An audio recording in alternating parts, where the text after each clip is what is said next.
Well, it was certainly an experience. Hey y'all, Alan here, and I'm here back at it again with another film review. This time, Disney's Snow White.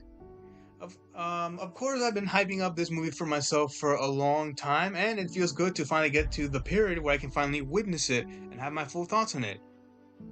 For this review, I guess I'll do things a little different, where I'll be sharing most of my criticisms to the spoiler section, even though not all of them are spoilers. And also, even though I try to avoid it, I will speak a little bit of what others thought, but mostly just talk about what I thought. And of course, I'll keep politics completely out of it, as a sane man should. So anyway, what's the plot, even though it's a remake of a classic?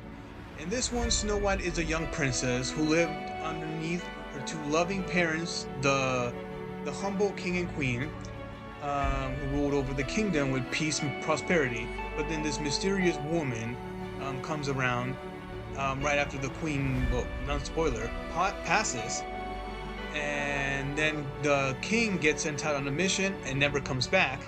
So this mysterious woman who married the king suddenly takes control of the kingdom and turns it into a somber wasteland of sorts, and turns Snow into a servant slash cleaner who gets trapped inside the castle walls and hopes to and yearns for more.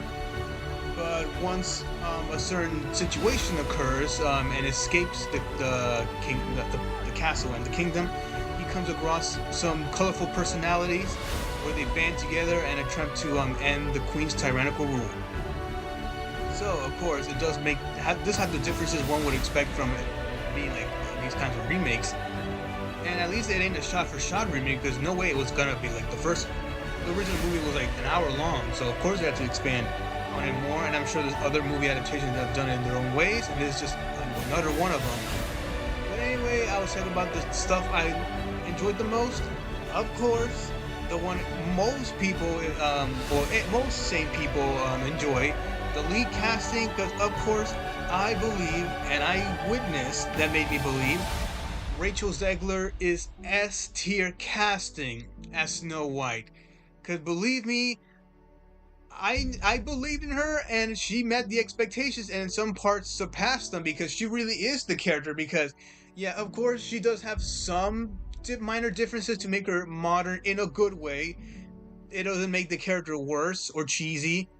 It in some ways improves, other times it's like the same level, but it really is the character, like because I'll say it, I grew up with the original movie when I was a child. It's one of the first movies I've ever seen, and I bonded with it with my family, so of course that movie has a special place in my heart.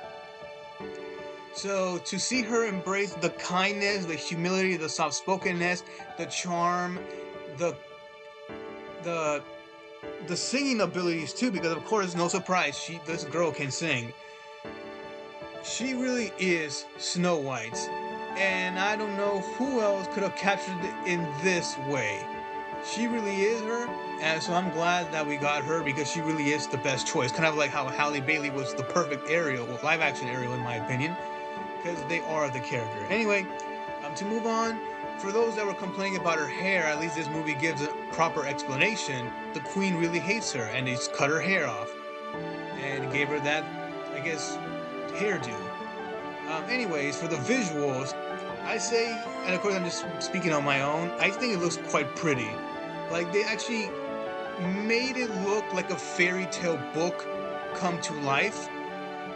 Of course, it doesn't go watercolor style because, of course, it ain't animated. But the visuals from like the castle, the sets, the kingdom, the forest, the cottage house of the dwarves, and the forest. The locations are limited, but it looks quite nice. It's quite a visual feast. Of course, like in the beginning, the kingdom is supposed to be looking dry and gray in the middle, but then it gets more brighter by the end because of story reasons. So that I can praise it.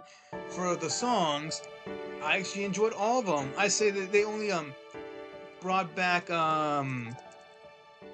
only brought back two songs from the original. Um, that being Hi Ho and Whistle While You Work. Um, wow.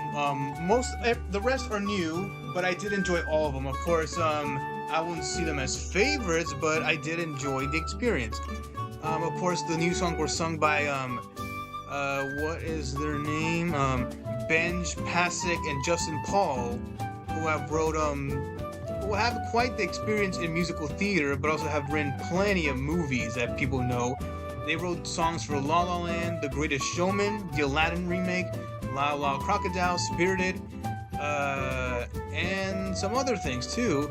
So it was quite cool to see them do something like this and leave their own unique stamp on the story and what they could come up with. But anyway, my favorite song, and the irony, my favorite songs were those that already existed. My favorite song was Hi Ho, because they turned this nice little, I guess, working theme into this cool marching tune where they added all these instrumentals and added more to like the lyrics of each individual dwarf, and gave it a ton of personality and rhythm and beats. Beats and tempos that now I kind of, in some way, sometimes prefer it than the original, just because I guess it would be the kind of go-to song I would use for work or any other kind of like labor. But yeah, I guess it really surpassed, that one really surprised me. And of course, Whistle While You Work, also very, very like catchy beat and tune. I also like that what they added to it, and they added the dwarves singing to it too. So yeah, that was it was quite the, I guess, the bop, as they would say. All is fair. Of course, it does sound like other villain songs, but on its own, it's quite enjoyable. Prince's Problems, I say, is my least favorite, but still solid, even though some parts just remind me of it's beginning to sound a lot like Christmas. A Hand Meets a Hand was a banger of a romantic duet. Of course, you can tell it was a Broadway style song, but it did kind of capture my heart a bit. Of course, the big showstopper, Waiting on a Wish, sounding similar to the Disney song, but I feel like that could be the theme of the new ones, but it's a great tune, quite inspirational, motivational, and I guess flows music. It's very pleasant, I guess what I'm trying to say. It's a song that can stick with you if you're in the right mood. Of course, they do have various reprises. Good Things Grow, the opening song, was quite good, even though, of course, it does sound very modern, musical wise, but it's catchy, and it's, I guess, a good way to start the movie. I think that's all of them, I believe. But anyways, to move on. The score isn't anything special, but it feels like a nice mix between Alan Menken, Michael Giacchino, and John Powell. And now to the supporting cast. I say that's one of the sources of the criticisms first. They have the Huntsman, which of course he was never that major of a character in the original, anyways. But mostly he's just there for the first half and doesn't do much. At least she got more to do in the Kristen Stewart movie, which makes sense because the Huntsman is literally in the title. Gal Gadot as the Queen is not as bad as people saying she is, but she's fine. I feel like in some parts of the case she's hamming it up, but then when she tries to be fully serious and dramatic in some parts, it just doesn't really work. I guess she didn't have the experience to do this kind of role. I feel there were better choices that could be very theatrical and over the top, but also scary, because I'll say this one isn't really scary even when they try to make her. The bandits are nothing characters. Like, I guess most of them, aside from like the one guy who's obsessed with the crossbow. I guess he did have a funny joke at the end. But yeah, I guess I don't even know why the whole group was needed. Like, they didn't even like sing either. I'm wondering why did they need to be there, and also why how much screen time. Like, if they were important to Jonathan, I guess the new character, which I'll talk about in a bit, they could just be like for a scene or two, but play them up like these supporting players. They didn't really have anything to do, and I don't even remember their names. I don't think they ever said their names. They're just the bandits. But then Jonathan himself, of course, he's the replacement of the prince. I think he's a okay enough lead, which by default does make him better than the original Prince, because at least he kind of has a personality, even if the writing is kind of typical for like one of these, I guess, goofy but heroic male heroes. Of course, he can sing, so I guess that kind of helps. And he does have good chemistry with Rachel, which I guess makes the relationship charming, but nothing really that deep or intense. It's a romance, predictable romance, but it's there. The humor, I guess, it doesn't. At least, I guess one refreshing thing is that they don't try to go overly comedic with it. They actually try to play it mostly straight. What a breath of fresh air that was. It does have humor here and there, of course, coming from the side characters. I guess, luckily there isn't any bad or cringy jokes in it, but I guess most of them are like, give me a good chuckle, but at least it's not that funny, but it's not like it's trying to be funny. It's just charming, which I guess was the right way to do it, instead of having to do it all modern and trying to appeal to like the younger generation. Then there's the dwarves, of course. They did not need to be CGI. They could have like have them played by actual dwarf actors, or they could have got other actors but make them small Hobbit style. But at least I can safely say they're standouts of the movie. And at least luckily they keep their personalities exactly the same. Whatever they do add doesn't affect anything negatively. It's just to add more character. And also, like I said, they were the comedic relief, but also added some, I guess, some life to the story. Because I feel like without them, I'll admit this movie could have been a little drier. But at least they're here. And people thought they were going to be taken off and replaced by the Bandit, because thank goodness, because they're some of the best parts of the movie.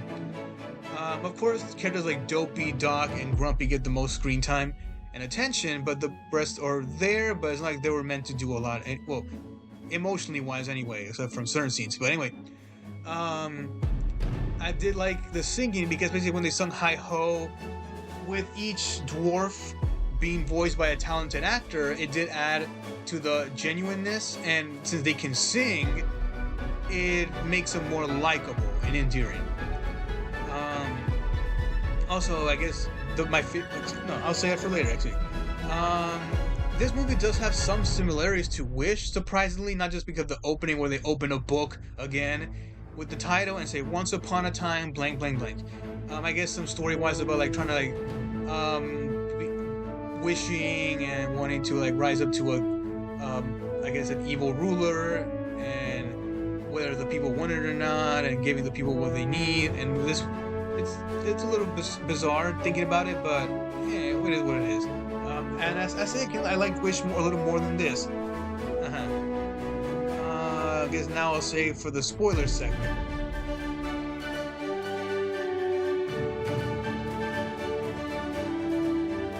Okay, here we go.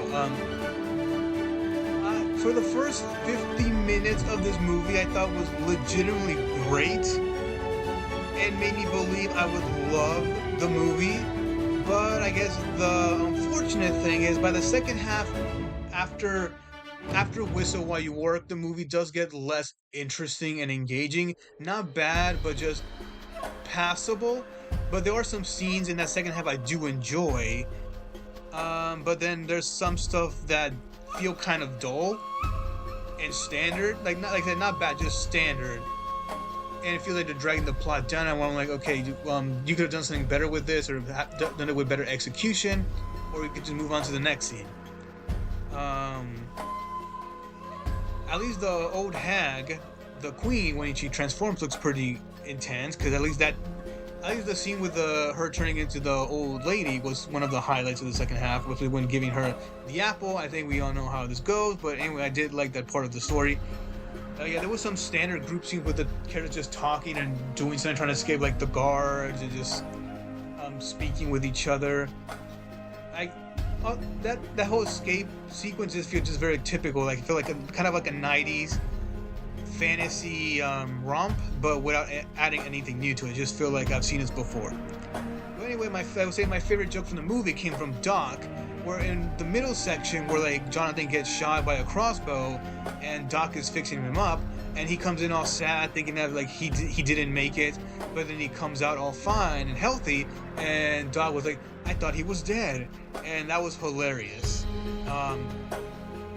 But I guess two more criticisms. I know like the cliche happens a lot and it didn't need to happen here, but they did it because of course this was stuck in development for several years. They make a big deal about what happened to her father, and they kind of drag it on. And she's like, "What happened to my father?"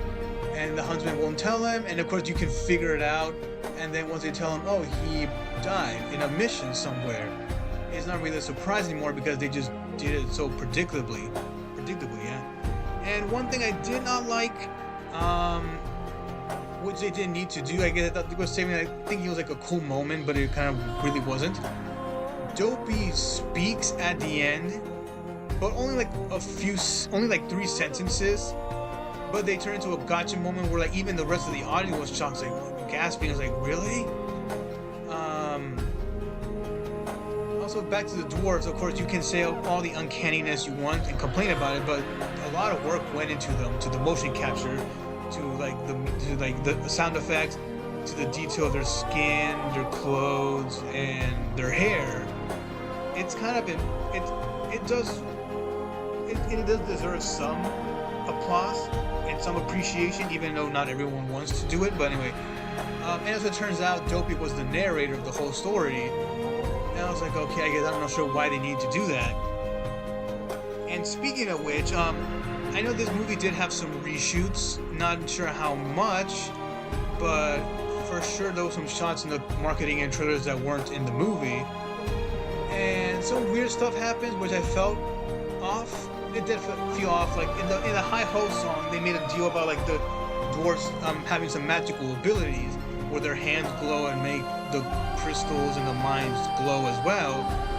And I thought they were going to do something with that later, because even in the marketing there was a scene where Dopey was going to use his glowing hands later on, but that's not in the movie.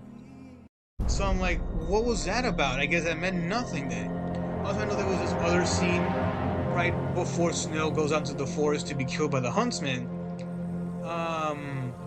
where the queen holds her face and says, "When I look at you, I want to be the fairest one of all." And then when she walks away, her smile disappears. So I wonder why they took that. I guess they want to, I'm not sure if it was to add or remove context for doing that, but it was a little strange because I still remember that scene. Let's see. Oh yeah. I did enjoy the message about like kindness and being super important and it prevailing over everything. And yeah, it is a sweet message.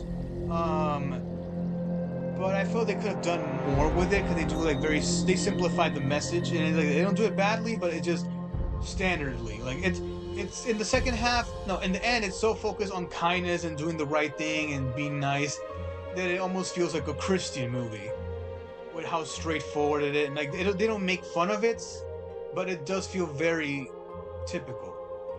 And also, I guess one of my bigger issues with it is like the ending kind of resolves itself, where I guess Snow just convinces the people to turn back against the queen, and she doesn't really do much against it. I thought she had magic, but I guess not that. She has supposedly has these all magical, I guess, potions and these powers, but doesn't do anything with them, and just kind of gives up, and then goes back to the magic mirror. She breaks it in anger and then gets turned into some black crystal material and gets sucked in. And supposedly the mirror has its own small dimension that closes back up, and they never make a deal out of it. I'm like, where is that gonna go? I guess I have some questions now, but I guess that just happens. It kind of reminds me of the ending of Frozen 2, but at least this ended better than Frozen 2, because at least it was a little more impactful. But yeah, like I felt after that, then they had that reprise of Good Things Grow at the end, where everyone dances and all happy, and it just ends. And I'm like, that's it? Like, it's not like there needs to be some big epic action scene, but I wish it felt more climatic. And the dwarves did absolutely nothing there. Like, they made a deal as well of them sneaking into the castle underneath the sewers, but then they just appear at the end. They did something, but it's like, what did they even do? They just snuck in and did nothing.